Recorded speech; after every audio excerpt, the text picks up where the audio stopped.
7.1 is systems of linear equations and two variables. So a system of equations really just means that you have more than one equation, and they're using the same variables so that ultimately they both have to be satisfied.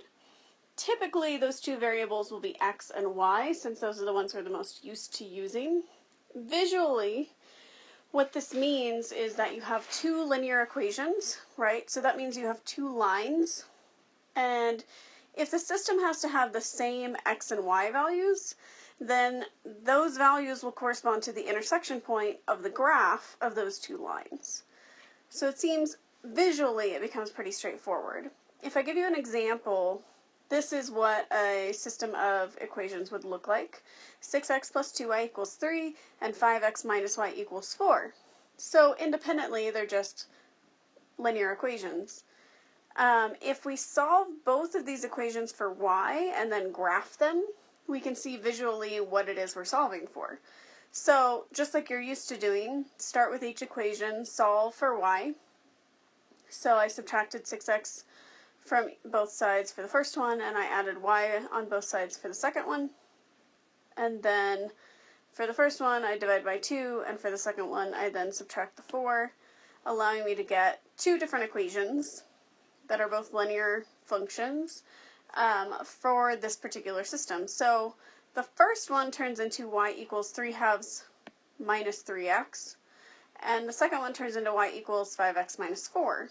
So then if I sketch those two graphs, there's an intersection point where they cross, and the solution to the system corresponds to that intersection point. Now, how I can find that point, right, is I set the two equations equal to each other. That would be one natural way to do it. If you have to graph them, then just set the two equal to each other. 5x minus 4 equals 3/2 minus 3x. Solve for your x. So I add 3x to both sides, getting 8x minus 4 is 3/2. Add 4. You have 8x is 11/2, which if you divide both sides by 8, ultimately gets you 11/16, which you can substitute back into either of the equations to determine the y value, right? Y equals 5 times 11/16 minus 4. Simplify 55 minus 64 all over 16, negative 9/16. So x is equal to 11/16, y is equal to negative 9/16, getting us that point that is the solution to the system and also the intersection point. And these values make sense if we look back at the graph, positive in x and negative in y. There are two primary techniques to solve these systems of equations. The first method is substitution, which is a lot like what we just did. You would solve for one variable in one of the equations rather than both, and then you would substitute that variable into the other equation to solve for the value of the variable that remains. Now, once you have that value, you substitute it back in, just like we just did, to find the other variable. So then you have your x and your y, and that is then your solution to this particular system. So the words don't make a whole lot of sense, so I'm going to do that same example. If I solve for one variable in the first equation, so I'm choosing to solve for y in the first equation, the 3/2 minus 3x that we already got, and then I take the 3/2 minus 3x and I put it in the place of the y in the second equation. This is substitution. Once I do that, I have 5x minus the quantity 3/2 minus 3x, so that simplifies to 5x plus 3x, or 8x minus 3/2 is equal to 4. Add the 3/2 to both sides, and I have 8x is 11/2, just like we got earlier. And then I divide both sides by 8, getting us x is equal to 11/16, just like we got the other way. Finally, I substitute that 11/16 back into the equation. I chose to do the other equation just to do something different. It doesn't matter which equation you substitute it back into. But if I simplify the 3 into 16ths and then subtract 66/16 from 3, that's 48 minus 16, getting a negative 18 over 16, which when we divide by 2 gets us our y of negative 9/16 again. Okay? So that is your basic form for substitution. You solve one equation, put it into the other, simplify, solve, and then plug that value back into one of the original equations so that you have both your x and your y. So our solution is, again, at 11/16, negative 9/16, because it's the same system, so we'll have the same solution. That does not change. The second technique is called elimination. In this case, you multiply one of the equations by a constant that'll allow you to cancel one of your variables. So that way when you add the equations together, you're left with something you can just solve for a particular value of the other variable. So then you actually add them together, solve for that variable, and then back substitute just like we did in the substitution method. Once you have one of the variables, you have to substitute it back into one of the other equations to solve for that other variable. If we do elimination with the same example, all we need to do is multiply one equation by a constant that will allow something to cancel. So number 1 here, I'm multiplying the second equation by a 2, so that my 2y and my negative y will cancel. When I multiply through by 2, I'll have a positive 2y and a negative 2y. I add those together, I get 0, right?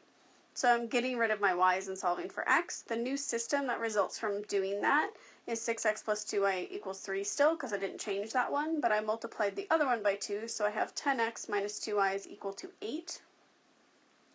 The y's then cancel when I add the two together. So I have 16x is equal to 11. Divide by 16, bam, there's 11/16. Most students, I find, prefer elimination, but I do ask you to specifically do substitution sometimes. So you want to know how to do both techniques, and you do want to know that when we get to some of the more complicated equations, you only can do substitution sometimes. So just be aware of the fact that you need to know both. The last thing that I do now that I have x, same that we did before, substitute it back into the equation. This is all exactly the same as before, so 6 times 11/16 plus 2y equals 3. Solve for y, exactly the same as we did earlier, getting us our negative 9/16. 3 possible solution cases for these problems. Since it corresponds with 2 lines, you can think about the graphs. When you get one solution, what that means is the graphs, or these 2 lines, do not have the same slope, so they cross at one point. That is one possible case. So you get one intersection if the slopes are not the same. You get no solution if you have the same slope, but not the same line, so that's parallel lines. They will never intersect. That is their definition, right? 2 parallel lines never intersect. It's because they have the same slope and different intercepts. And the third case is infinite solutions. This will only happen if you have the exact same line for both equations. It's just maybe one is multiplied by a constant all the way through, so then you end up with them canceling. So my previous examples were all the first case, so let me show you the second and third case.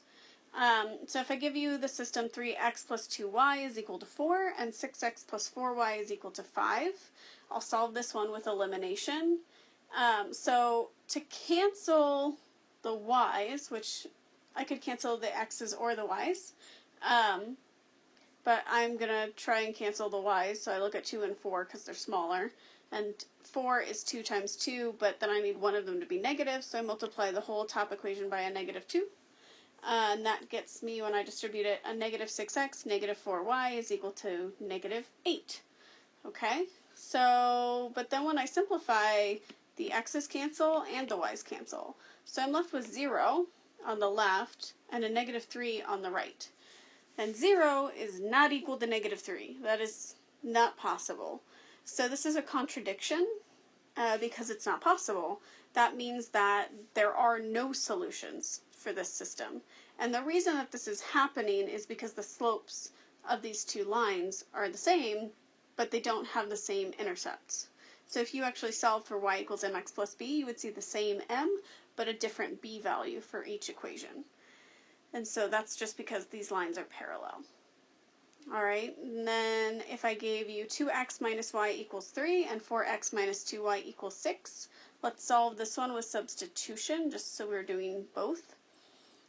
Solve for y in equation 1. Now, if I take 2x minus y equals 3, I'm going to add y to both sides, so y is positive, and then I'll subtract 3 to get y is equal to 2x minus 3.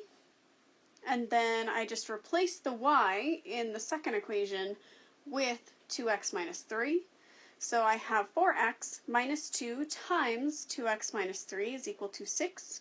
If I simplify this, I have 4x minus 4x when I distribute the negative 2 plus 6 is equal to 6. So now my x's cancel out, but what I have is true. I have 6 is equal to 6. Well, of course 6 is equal to 6. They're the same number. But there's no variables left. So this is just true in and of itself, and the dependence on x and y is lost. So what that tells me is I have the exact same line. So they have the same slope and the same intercept. And it makes sense, right? If you look back at the original equations, 2x minus y equals 3. If I multiply that by 2, I get 4x minus 2. I get the 4x minus 2y is equal to 6, right? The second one is just double the first one. So of course they're the same line. I'll give you a couple examples of applications. Basically, the key in the applications is you need to be able to identify your variables. You want to be able to then set up the system knowing what your variables are, and then solve that system in the way that we just did above. So the first set of application problems are distance, speed, time problems. So my example for you is if you fly 1,500 miles into a headwind for 3 hours, and on the return trip it takes 2.5 hours for the same wind, we're just going to assume constant wind, what is your overall speed for the plane, and how hard is the wind blowing? Like, how fast is the wind blowing? So I'm going to define my variables first. So I'm going to say the speed of the plane will be x, and the speed of the wind will be y. Okay? And then I need to form the equations with these x and y variables. So I know that distance comes from multiplying speed and time. So I can use that concept here. Since speed is x and speed is y, then I need to be multiplying those by the time in order to get the distance. And the distance is fixed. We're assuming that the distance is fixed at 1,500 miles. So distance is equal to speed times time. The speed will be the relative speed. So if it's flying into the headwind, that means that the speed of the wind is negative with respect to the speed of the plane. So I can say on the outbound trip that my relative speed is x minus y, and it's flying for 3 hours, so I multiply the speed by the time, which is 3 hours, to get 1,500. So the equation then becomes x minus y times 3 is equal to 1,500. On the return trip, if we have the exact same wind, so it's no longer a headwind, then that wind speed will be added to the speed of the plane because it's increasing it. So I'll have x plus y times 2.5 is also equal to 1,500. So the relationship between x and y can be determined through these equations now. Now if I distribute the 3 and the 2.5 in these respective equations, I can actually have the system and solve it, just like we did earlier. So I'm starting with 3x minus 3y is equal to 1,500, and 2.5x plus 2.5y is equal to 1,500. Now, somehow I need to simplify these. And I know that most of you like elimination a lot. So if I rewrite 2.5 as 5 halves, then I can cancel the 5 halves with a 6/5 to get 3. Because the 5s will cancel since I have a 5 on top and a 5 on bottom. And the 6 divided by 2 gets me 3, so that'll get me my 3 back. If I distribute that 6/5, that'll get me 3x plus 3y, and the 1,500 divided by 5 is 300, times 6 is 1,800. So I have 3x minus 3y is 1,500, and I have 3x plus 3y is 1,800. So combine those two equations. I have 6x, no y, because I canceled them intentionally, is equal to 3,300. So I divide by 6, and I have a speed for the plane, right, because x was the speed of the plane, of 550 miles per hour.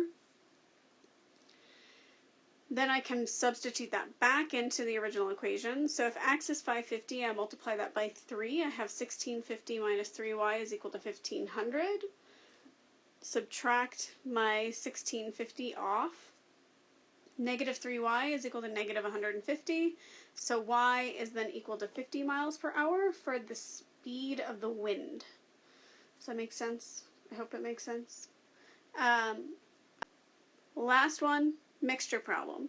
So if I give you two saline solutions, one that has 4% and one that has 30% saline, how many ounces of each would I have to combine to make 16 ounces of a 10% solution?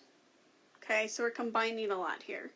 If I say that x is the amount of solution 1 in ounces and y is the amount of solution 2 in ounces, then their respective quantities of saline can be given by 0.04x for solution 1 and 0.3y for solution 2. So I can use both of those because I've constrained how much of the solutions I have, which is 16 ounces, and I've constrained the quantity with that 10% times the 16 ounces. So x plus y must equal 16 ounces because I'm going to add so many ounces of one and so many ounces of the other to make 16 ounces. And then the concentrations, so I have 0.04x plus 0.3y, so then what I want at the end of the day is 0.1 times 16, because I have 16 ounces, x plus y. And so 0.1 times 16 is 1.6.